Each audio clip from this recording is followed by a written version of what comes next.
Suddenly, Bernie Sanders' presidential campaign is being taken seriously. For months, the Vermont senator was written off by Democratic Party insiders as a candidate with a committed but narrow base who was too far left to win the primary. Elizabeth Warren had skyrocketed in the polls and seemed to be leaving him behind in the race to be progressive vote as standard-bearer in 2020. Story continued below, but in the past few weeks, something has changed. In private conversations and on social media, Democratic officials, political operatives and pundits are reconsidering Sanders' chances. It may have been inevitable that eventually you would have two candidates representing each side of the ideological divide in the party. A lot of smart people I've talked to lately think there's a very good chance those two end up being Biden and Sanders, said David Brock, a longtime Hillary Clinton ally who founded a pro-Clinton super PAC in the 2016 campaign.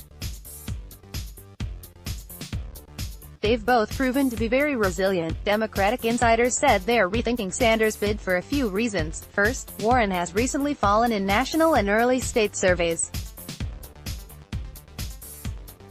Second, Sanders has withstood the ups and downs of the primary, including a heart attack. At the same time, other candidates with once high expectations, such as Kamala Harris, Cory Booker and Beto O'Rourke, have dropped out or languished in single digits in the polls. I believe people should take him very seriously. He has a very good shot of winning Iowa, a very good shot of winning New Hampshire, and other than Joe Biden, the best shot of winning Nevada, said Dan Pfeiffer, who served as an advisor to former President Barack Obama. He could build a real head of steam heading into South Carolina and Super Tuesday. The durability of Sanders' candidacy has come as a surprise even in some states where he performed strongly in 2016 and where he is attempting to improve his standing ahead of the 2020 election. California State Sen.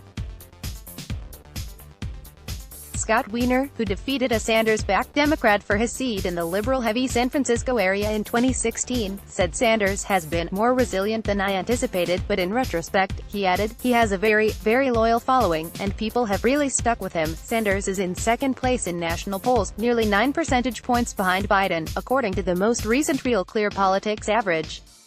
He is second in Iowa and first in New Hampshire. The latest CNN poll found he has the highest net favorability rating of any Democratic presidential candidate. While Sanders supporters complain relentlessly that he has received less attention from the media than other candidates, he has also avoided sustained criticism that some of his rivals have suffered. That could be helping him, especially compared with Warren, who has recently come under fire from the left and center for her healthcare plan. If you really think about it, Bernie hasn't been hit a lot with anything. It's not like he's getting hit by other campaigns, said Michael Sarasso, a former New Hampshire director for Pete Buttigieg's campaign who worked for Sanders in 2016. You sort of take for granted that he, like Biden, are institutional figures for very different reasons, Sarasso said. Early in the campaign, Bernie's people said, look, this guy in these early states has a nice hold, and there's a percentage of supporters, a quarter of the electorate will potentially go for him. He added, it waned a little bit because people were looking at other options, and now they're saying, wait a minute, this guy has been the most consistent of anyone.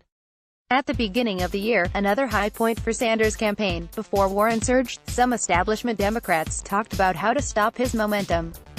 Brock, who has a close relationship with many Democratic donors, said he has not heard anything like that in recent weeks. That doesn't mean it won't happen. This is more of an analysis in the political world than in the donor world. Many moderate Democrats still dismiss Sanders' candidacy.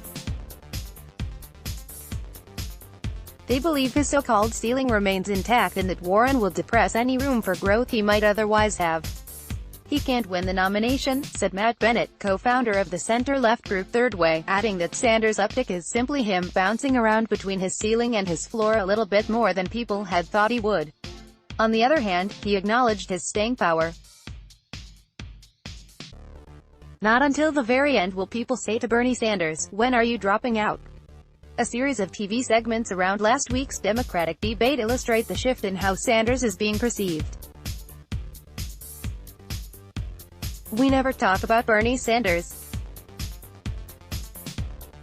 He is actually doing pretty well in this polling, former senior Obama advisor David Axelrod said on CNN after the event. He's actually picked up. The fact is Bernie Sanders is as consistent can be.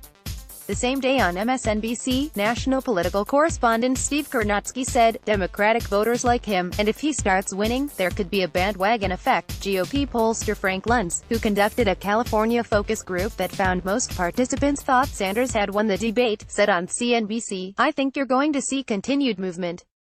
Sanders has been gaining in California over the past 2 months. Larry Cohen, chairman of the pro-Sanders group Our Revolution, said Warren's candidacy is not a problem for Sanders if both of them can, together, amass a plurality of delegates heading into the convention. The math is that if you think of the voters for Warren and the voters for Sanders as two circles, yes, there is overlap, but most of the circles are separate. Cohen said, I think between them, we can get to a majority. If Sanders' candidacy continues to be taken seriously, he will eventually be subjected to the scrutiny that Warren and Biden have faced for prolonged stretches. That includes an examination of his electability. That conversation has never worked well for anyone, Pfeiffer said, former California Gov. Gray Davis stopped short of saying firm support for Medicare for All would be an impediment for Democrats in the primary, but suggested the risk for the nominee is significant. Californians and Americans, in general, like options, not mandates, he said. Faiz Shakir, Sanders' campaign manager, said political insiders and pundits are rethinking his chances, not out of the goodness of their heart, but because it is harder and harder to ignore him when he's rising in every average that you see. And he welcomes a conversation about Sanders' electability, he said. We want that, he said. I'd love to be able to argue why he stands a better chance to beat Donald Trump than Joe Biden. Christopher Catalogo contributed to this report. Let's block ads. Why?